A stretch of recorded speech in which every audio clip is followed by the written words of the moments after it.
Take me to another place where the fairy tales don't end. Magical, magical land. Magical land. To another place where the fairy tales don't end. Magical, magical land. Today's show is a slightly different format again. It's an innovation breakfast format where I will meet with a group of previous guests exploring specific topics. Today, we're going to explore the need of innovation. Please welcome back to the show, Mercedes Vidal, Ulrike Spang, Lessnow, and Debora Labusch. Hello, everyone. Welcome. How are you doing? Very well. Good morning. Good. It's great to have a female version of the innovation breakfast. It's slightly different. Now I need to do a mixed version as well, but that's next time. So today we're basically talking about, is innovation needed in different perspective. So let's directly dive into it. So if we look into innovation and corporations, companies who are challenged and basically forced into a change, like we have, for example, in the moment from a pandemic perspective. What are your thoughts on innovation in that circumstances? Who wants to start? Should I go first? Yeah, Ulrike starts. Okay, so in today's world, of course, businesses are challenged by the outside circumstances, and now especially big pressure on the business.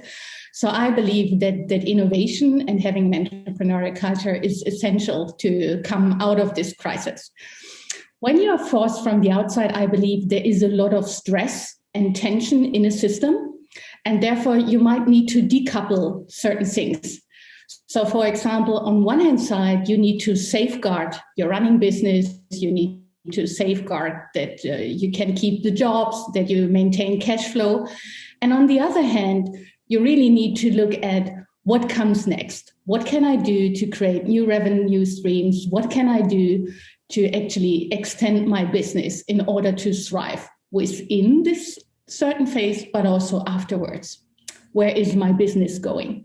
So I believe it is essential building the capabilities of innovation, especially and also in this kind of time we're in. Do you see that happening right now? Or is it more something which is like, yeah, the theory says it would be great to do that?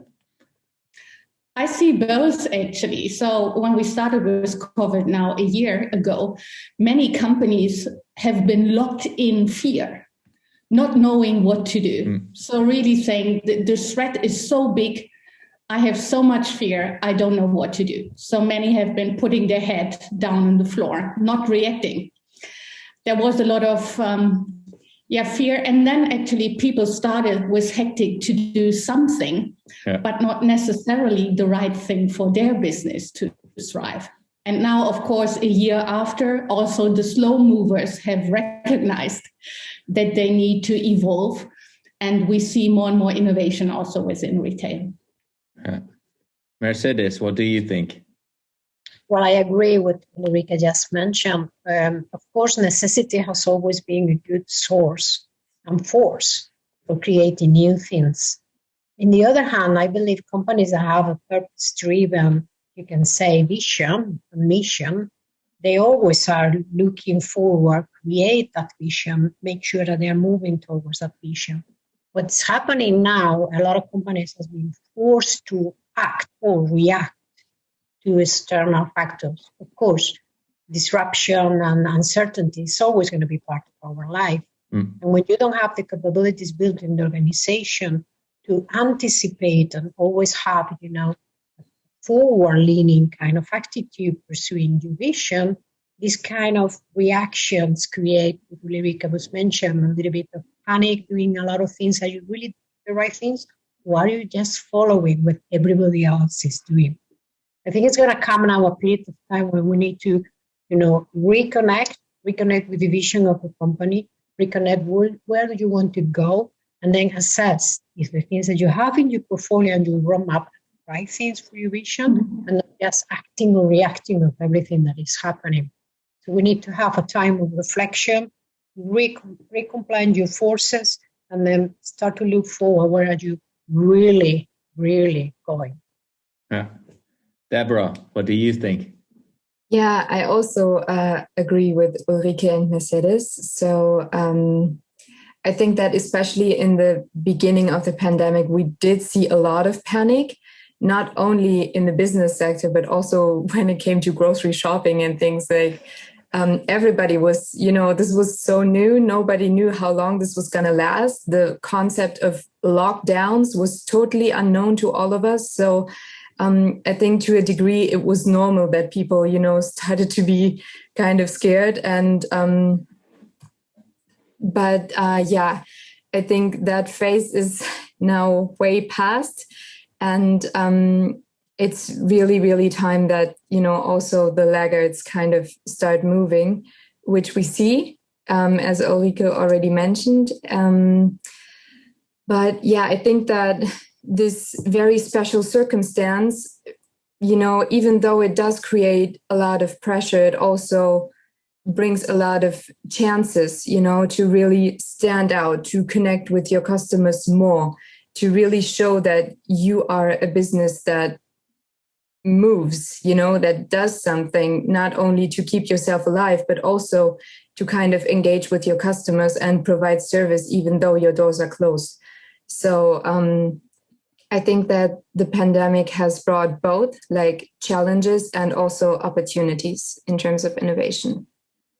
Yeah, it's quite interesting as well how we as consumers, if we just take retail as the example, you mentioned it, that people stocked up in the early phase of the pandemic, and I think there are still a lot of people who have a lot of toilet paper at home, at least in Germany.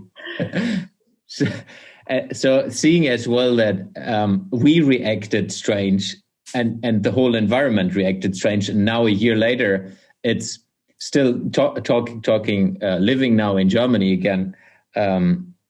It's still not fixed, and it's still a lot of companies struggle with what's going on, and then asking about, hey, you need to give us a direction, going to the authorities and saying, hey, you need to give us an understanding, though they're leaving out a lot of possibilities they have. And I think that's something I would like to look a little bit into. So what opportunities are there for companies inside a forced change from the outside? And COVID is just the example we work now in, because it's in our minds right now. But what are the opportunities? What do you think? I was thinking about also building on what Debora said before. We humans are not actually really good in being creative or even innovative if we face fear, if we panic. So we need to create conditions also within businesses as well as in our families, where we can show that we are afraid of something, but we also need a safe space. So I would say that companies, if we take the business context, need to give a space to provide safety. So, for example, that you tell your employees your job is safe or whatever. So people seeking safety. But at the same time, we always need to strive to something. So linking back to what Mercedes said before, I think it is also very important to spread optimism. What are we after? What are the next steps? So very simply, you should now be super duper cool in internal communication, giving the safe space, but also providing an outlook, spreading optimism. Yeah, do you on that topic, do you think it's and that's an open question to everyone, do you think it's mainly communicating it and then it happens, or is it as well living it in a different way? It's probably both. So just communicating and not acting doesn't help. But then certain methods or tools can help you to systemize optimistic approach or to provide safety. So I think you need to plan it and you need to walk the talk. So it's not enough, because sometimes companies maybe talk about a big vision, but the day-to-day talk is, oh my God, now lockdown is extended. We don't know what to do with all the stock we have, etc. So you could say the daily tone of voice is very negative. Yeah. So the opposite of spreading joy or optimism. What about Mercedes? Go. And I believe as well that it's time to look a little bit wider than just the rim of your own company. I mean, now consumers and the whole society, no less after we have been going through, still are going through, are looking for companies that has a purpose in the community as well, in the society. So what if you open up and trying to collaborate with your network, with the community, with your own coworkers, involve them in solving big problems and make them part of the solution. And that will create a lot of energy, I believe, within companies, but as well representing the company as an forces of good and impact around the society. And I think that will bring even much bigger profits to any company than just keeping chasing bottom line constantly. Involve people, work with your communities, and collaborate with your network. I think there's a great opportunity right now to look around and see in a different level what needs to be done as the next step. Do you have any practical example of who is doing it extremely well in the moment on these topics? A lot of companies, I think, that have been showing through the pandemic how close they wanted to be to the society. I mean, we have seen industries to change the line of production to do something for the community. We are seeing people personally that leaves the working hours and go and help in the community. Could be sharing food or in hospitals. I think there's thousands of examples from big corporations to the individual that feel engaged and feel part of something bigger than themselves. And they see the power in themselves to do something good and comes with a lot of innovative solutions. So a lot of companies are doing well. So going away from having an external disruptor in a it's like feeling always bad thing, though that I think it's not always bad. Looking, let's take a little different light on it. From if a company gets challenged through extreme growth, like a lot of customers start to engage with this company that they haven't been used to it before. And maybe one good example was the growth of Zoom. Like everyone was jumping into digital meetings. I guess it's not just Zoom, but Zoom was just very, very, very growing extremely. I think they doubled in the size of customers. So how do you see that from an innovation perspective? Maybe starting off with Debora now.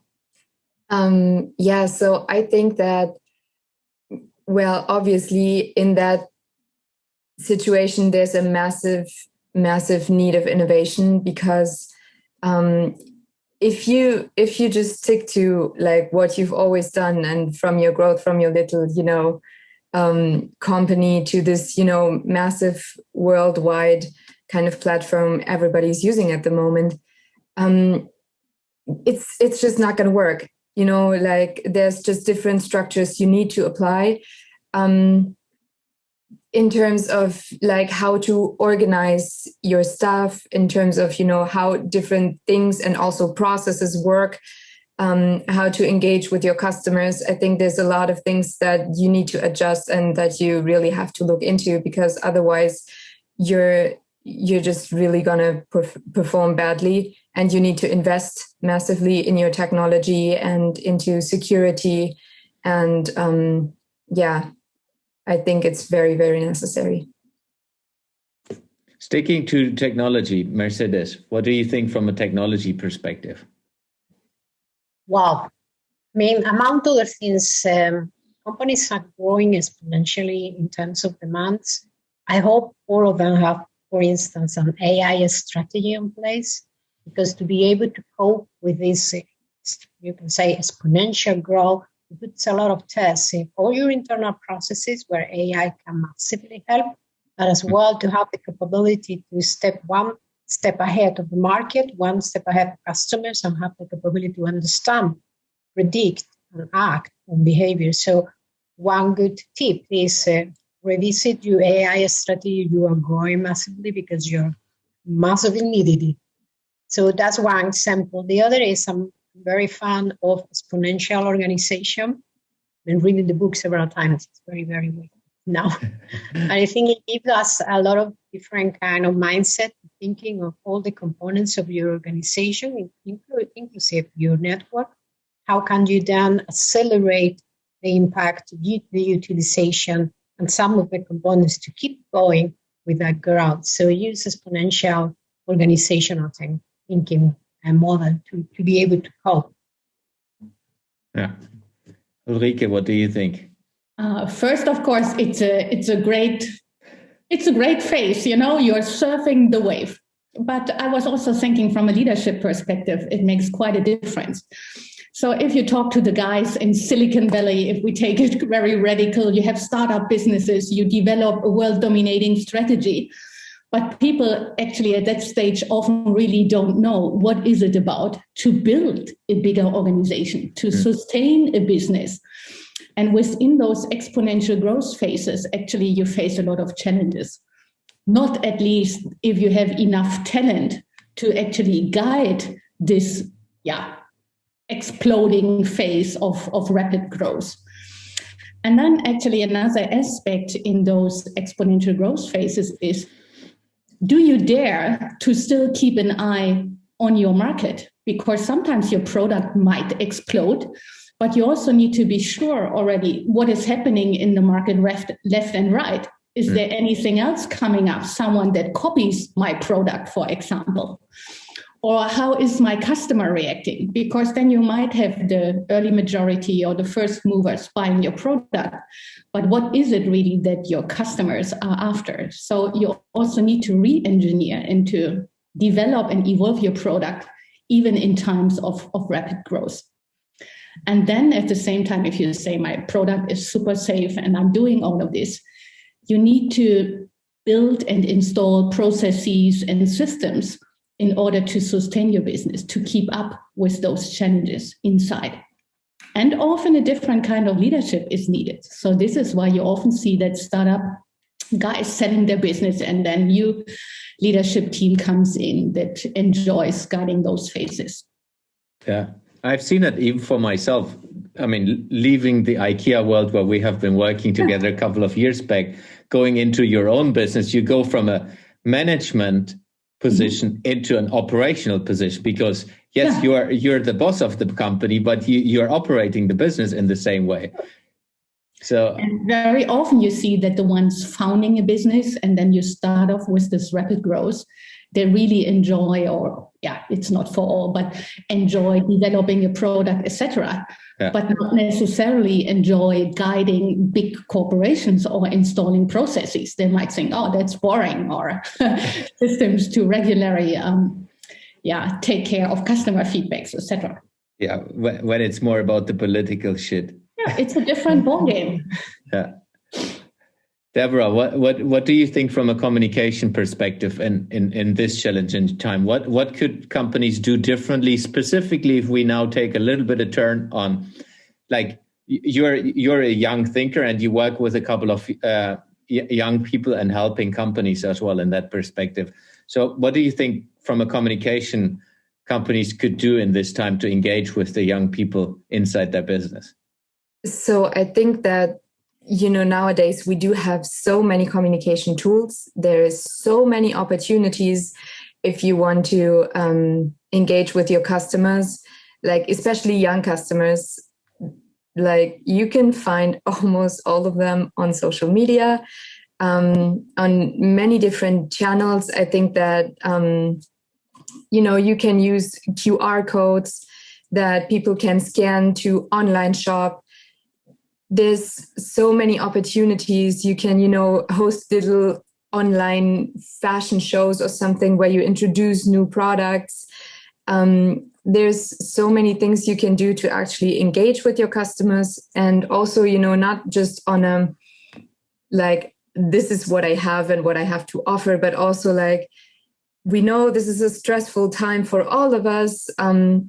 We want you to be safe. That's why we're having these and these and these regulations at the moment, or you need to come with a test, or you have to book an appointment before you can enter the shop or something like that, that there's just, some clarity also on that side. And I think that is really something that a lot of businesses are doing, that they also communicate that safety perspective quite well. And I think, that is actually a well communication is not only important when engaging with the customers, but also, as we touched on before, with your own people, and that you make sure that they're all, not working under extremely stressed circumstances. A lot of people have young children that are working, they have kids at home, they have to deal with a lot of things, opening and closing schools, especially in Germany. There's a lot of back and forth. So I think that as an employee, you really have to look into how can I also take pressure off of my employees and kind of give them also space to manage their families differently, because they have to do that. And if you don't want to burn out all your employees, that's also something you have to look into. Yeah, specifically in this extreme growth phase. Probably also to add here, in the context of extreme growth and communicating with your customers, when you develop a product, so in the beginning, when the company is still small, companies are so used to rapid prototyping and bringing in all the customer feedback. But then when you scale your business, it seems that you lose that connection. Then you just repeat what you have, and then the customer somehow gets lost.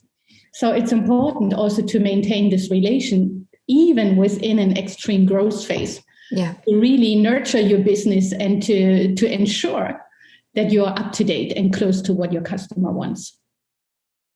Yeah, it's so important. And specifically as well, creating the insights from the data you gather.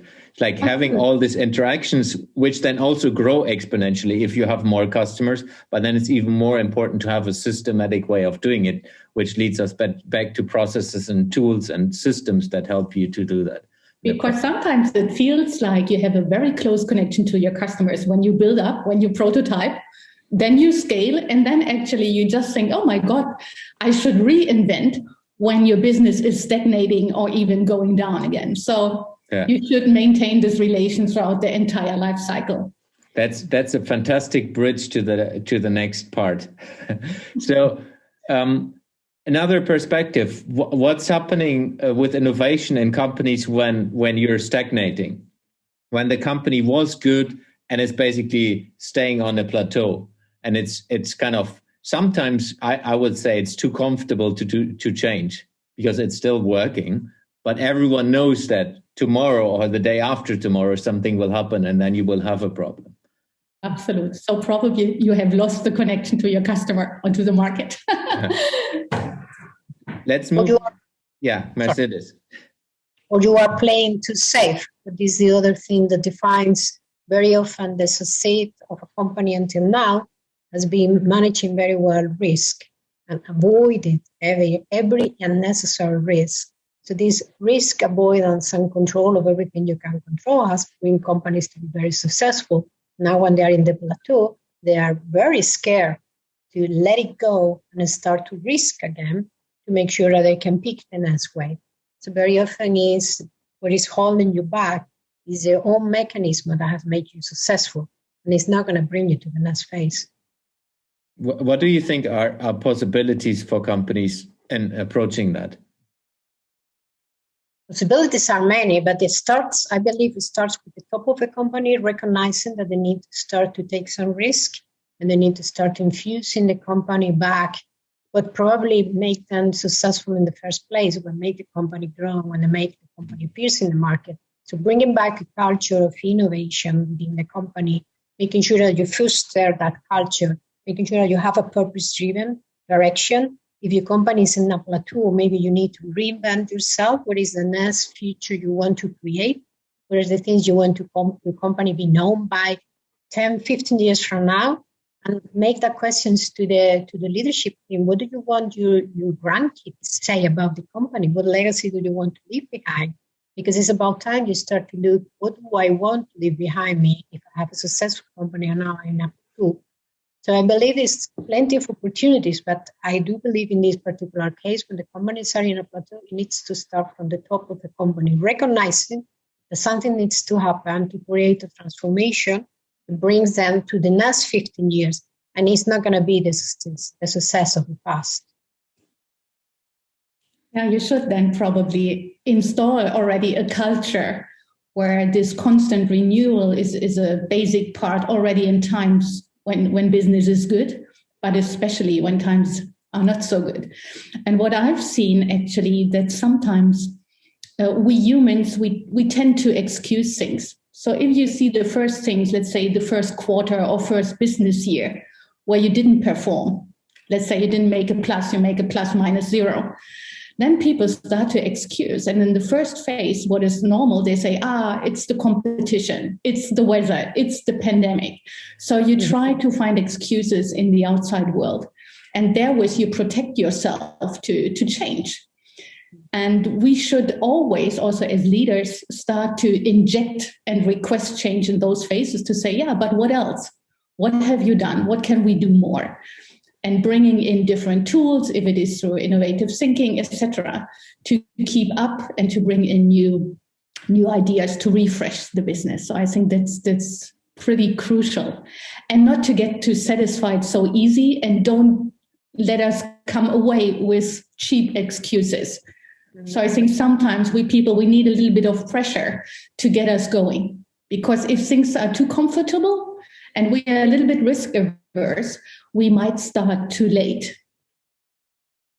I have a question to that, actually. Would you, like all of you, say that there is, I think that things are changing so rapidly. And I think that also organizations could change like all the time. Would you say that there's, a certain amount of change where you just kind of overexhaust your organization and your employees, that you kind of need to find a balance between, adapting to our rapidly changing world, but at the same time, not completely overwhelming everyone with constant change? Yeah, that's for sure a big issue, because there is constant change and people never have time to breathe. And therefore, I think it's one main reason why change fails so often, as we never come in the circle to the piece of adoption. We just do things and then we put different layers on it. And what you have done today is already obsolete tomorrow.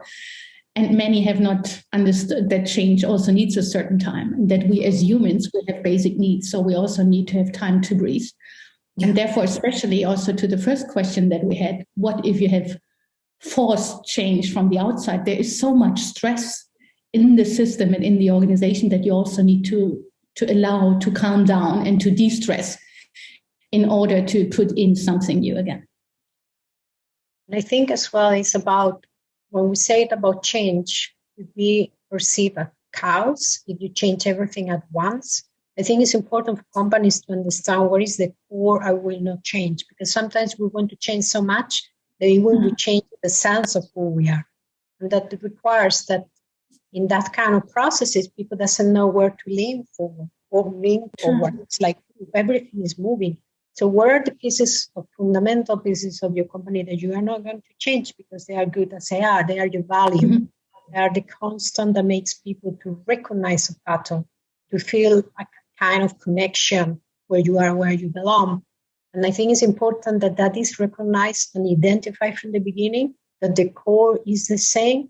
That's why a purpose-driven company has something to anchor them on, to keep the view and the eyes on the horizon, particularly if everything else is moving, so you don't get car sick. And I think that's very important. Not everything needs to be thrown in the air, and keep the core values that is going to tie together your organization through difficult times of change. And of course, it maintains a dilemma. If sometimes still the market is pushing hard and you are really confronted with serious business, you need to try to balance that out. Exactly what you say. You hopefully have something long-term that provides safety and some kind of ideal picture for your employees. But at the same time, it's like this push and pull. You need to also inject change into the organization. Yeah, and I think what is important to that point is also preparing for change early on. So getting the organization used to changes before they are forced from the external world, because sometimes it's just you surfed the wave too long, and then the stones and the beach is coming closer, and you see it coming, but you're not trying to turn around and paddle again against the waves to figure out what is the next. And I think that's important, where companies and leaders inside of companies need to help people to get into that changes and help them to be part of that and involve them early on, not just pushing it in the old school way from top down. I think it's a key part of engaging everyone inside the organization and making it purposeful, saying that this is a key point going forward.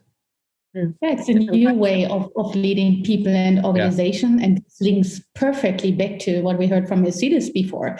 It's extending your scope, also engaging an entire community, whether it's all your workforce or it's the people you work with or different industry partners or even cross-industry.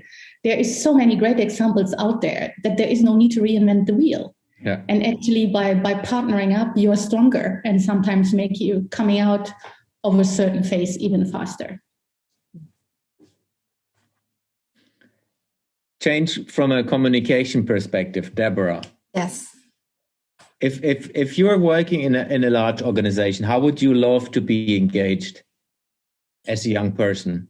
Let's say you have started in the company a year ago, started before and started inside a large corporation, which is changing and innovating.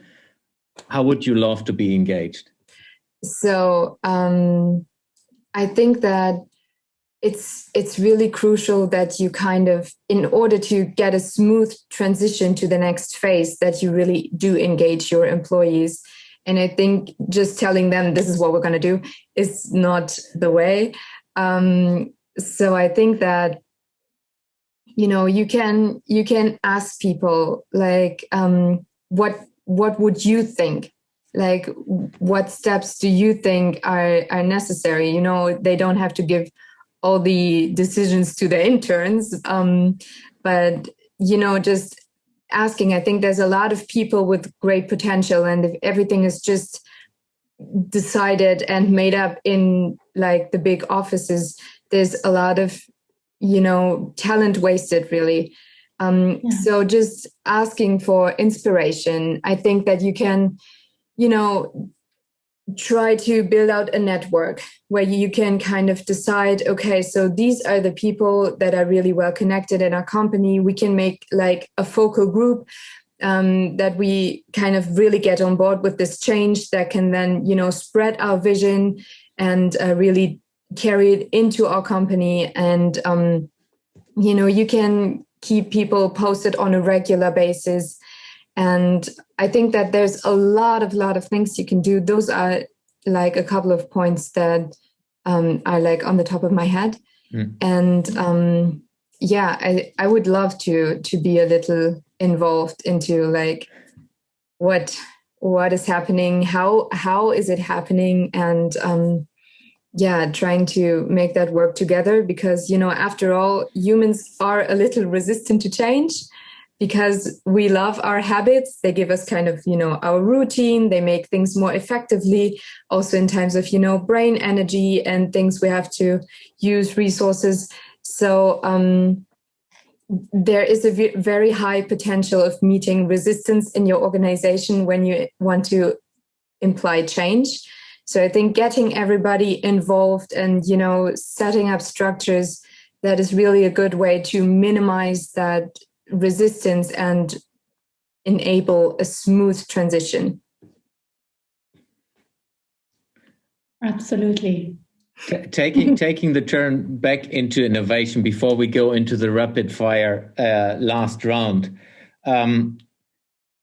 Is it important to innovate throughout the different cycles of your business, or how do you see that from your experience perspective? Starting with Mercedes now. What do you mean with cycle? So for example, we said like companies are growing from a startup perspective, growing sometimes very, very rapidly, very, very fast. And then every business will have some time in between where there is a plateau. So how do you see that from an experience perspective? Do you need to do this coordinated throughout? Is it different in each of these phases? Well, to go back to the sense why anybody need to innovate is because you want to create a better, greater impact or outcome of whatever you are doing. So there is different nature of what that impact could be. In a startup, you want to make your business known, grow. When you are growing, you need to be able to cope and create the benefits and the growth that you are expecting. And when you're in a plateau, you need to transform. So in all the different cycles of any kind of company, even as humans, you will need, if you have a growth mindset, you want to create something better, a little bit better. So that the use of innovation in a systematic way, this is not easy. Not that you come out of the shower and you have a great idea, but it's very seldom that happens. It's a very hard work to create those new ideas, new processes, new businesses, and new opportunities.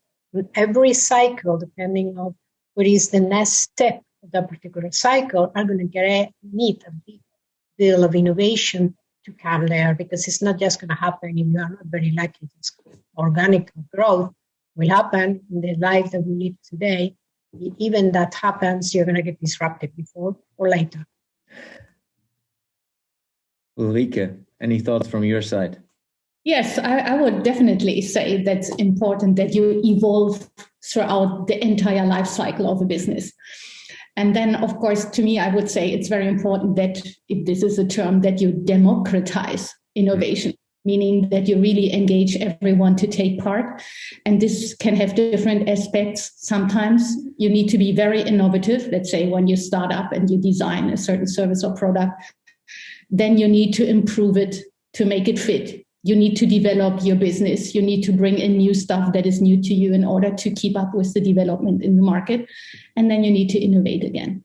And I believe that everyone in a company has capabilities to take part in one way or the other, whether it is improving a workflow, let's say in bookkeeping, or if it is development like bringing in a new business model, or if it is innovating again a new product and service. So I would say it's essential to never stand still and to stay close to your customers and their need, and then to tailor-make your offering according to the market demands. Debora, what are your thoughts?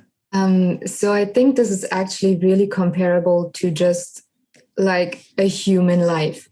So in the beginning, everybody is like, okay, we need to learn, we need to do things. And, that's kind of when you grow up, that's just what you do. You go to school and, everybody, you learn something everywhere. And then at some point, there's this phase where, sometimes people say like, okay, now I know everything. And I'm just going to rest on that. And I've been doing well so far. And I've reached this, comfortable position with my knowledge that I've gained. But that will mean that, you will kind of age more quickly if you don't keep on challenging yourself. And if you don't, really get involved into what is new, even when I'm, 60 years old, still look at like what are students learning at university nowadays, what is really up to date right now, and what can I still learn. I think that this really applies to businesses as well. If they rest, they will get old real quickly. And I think that it's just a constant cycle of learning and adapting, and also trying to question yourself and reflect on what you've been doing so far and whether there's ways to improve that. You're talking about curiosity. We need to be careful because curiosity killed the cat. But it also immediately now made me think how to inspire people to stay curious. So maybe that's a core question in order to keep up, stay alive, stay informed. Yeah. Yeah. That's maybe a good topic for a round two. Yes. I would love to end now with a rapid fire topic, and it's basically taking the initial question: is innovation needed? Yes or no? And if you say yes or no, why is it needed or why is it not needed? So let's start with Mercedes, then we go to Debora, and then we go to Ulrike, finishing up. Mercedes. Interesting question. Of course, is needed big time. And if you want to create something better and if you want to do better every day and have this growth mindset, you need innovation every day of your life, in every moment. I think it's a great tool to keep leaning forward, what is another of my favorite topics, and always be looking for what can be done better, how can I improve, how can I move forward. So yes, definitely needed. Debora. Yeah, I agree. We definitely need that. And I think we also saw this throughout the conversation, that there's so many different faces to innovation and so many different aspects it applies to. And also different ways to carry it out. And I think that, if also, when we look at the current situation with the pandemic, this is not the only crisis we're facing, right? There's also things like climate change, and there also needs to be innovation in terms of sustainability if we want to stay on this planet for a while. So yes, absolutely. I think it's needed in times of crisis and in times of non-crisis. And Ulrike. Yeah, also from my side, a big yes, it's needed, because it will help us to come out of this phase and even more to build back better. So I do believe that, as we've just heard also before, there's big challenges in front of us as a human mankind, if you think the climate crisis, etc. And also how to recover our businesses that have suffered so much now during COVID, and maybe there will be other crises that we will be confronted with in the future. So I do believe it should help us. We all should have a positive standing towards innovation, to really say it helps us to be creative, to unlock all this potential we have to build back better. Yeah. That's a great finish. Big thank you for the three of you being on the Innovation Breakfast. It was a pleasure having you on the show again.